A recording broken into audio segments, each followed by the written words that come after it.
আজকে ভাবি প্রথমবার তেহেরি রান্না করেছিল আর প্রথমবার হিসেবে খেতে ভীষণ মজা হয়েছে।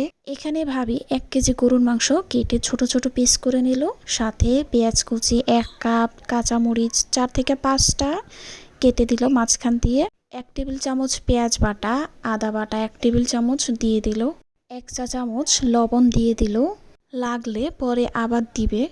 1.5 চা চামচের মতো জিরার গুঁড়ো দিয়ে দিল, সাথে গুঁড়া দুধের সাথে একটু পানি আর লেবু দিয়ে ভালোভাবে গুলিয়ে নিয়েছিল।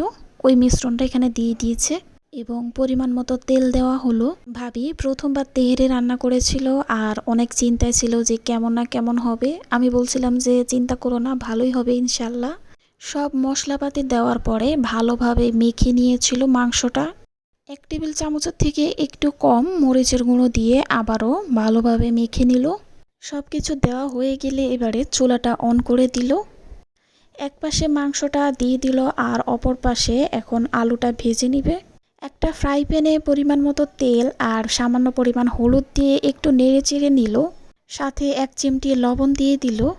এবারে এক এক করে সব পিস আলু দিয়ে দিল। আলুগুলো আগে থেকে ভালোভাবে কেটে ধুয়ে নিয়েছিল। আলুগুলো একটু লালচে কালার না হওয়া পর্যন্ত চুলায় দিয়ে অনবরত নাড়তে হবে। আলুগুলো ভাজা শেষ, এবারে মাংসটা দেখার পালা। এদিকে ভাবি মাংসটা ভালোভাবে নেড়ে চেড়ে নিচ্ছিল। মাংসটা সেদ্ধ হওয়ার জন্য ভাবি আধা মগের থেকে একটু কম পরিমাণ পানি দিয়ে দিল। এবারে ভালোভাবে নেড়ে চেড়ে নিচ্ছে আর মাংসটা সেদ্ধ হতে আর বেশিক্ষণ সময় লাগবে না।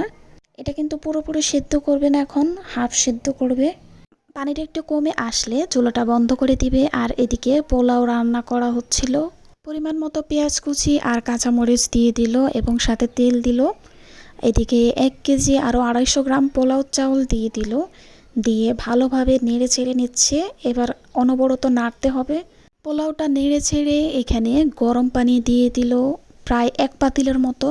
মাঝারো সাইজের একটা পাতিল ছিল, ওই পাতিলে 1 পাতিল গরম পানি দিয়েছিল। ভাবি দেখলাম যে খুন্তিটা লম্বা করে কিভাবে জানি মেপে দেখলো যে পানি লাগবে কিনা, আর পরে দেখলো যে না আর লাগবে না। পানিটা একটু কমে আসলে এখানে সেদ্ধ করে রাখা মাংসটা দিয়ে দিল, সাথে আলুগুলো দিয়ে দেওয়া হলো, নেড়ে চেড়ে দেওয়া হলো। এবারে রান্নাটা হওয়ার আগ পর্যন্ত অপেক্ষা করতে হবে। তেহেরি রান্না কিন্তু শেষ, এবারে দমে রাখতে হবে 10 মিনিটের মতো। রান্না শেষ হতে না হতেই আমি প্লেট নিয়ে খেতে বসে গেলাম। আর প্রথমবার হিসাবে মাশাল্লাহ অনেক ভালো হয়েছিল।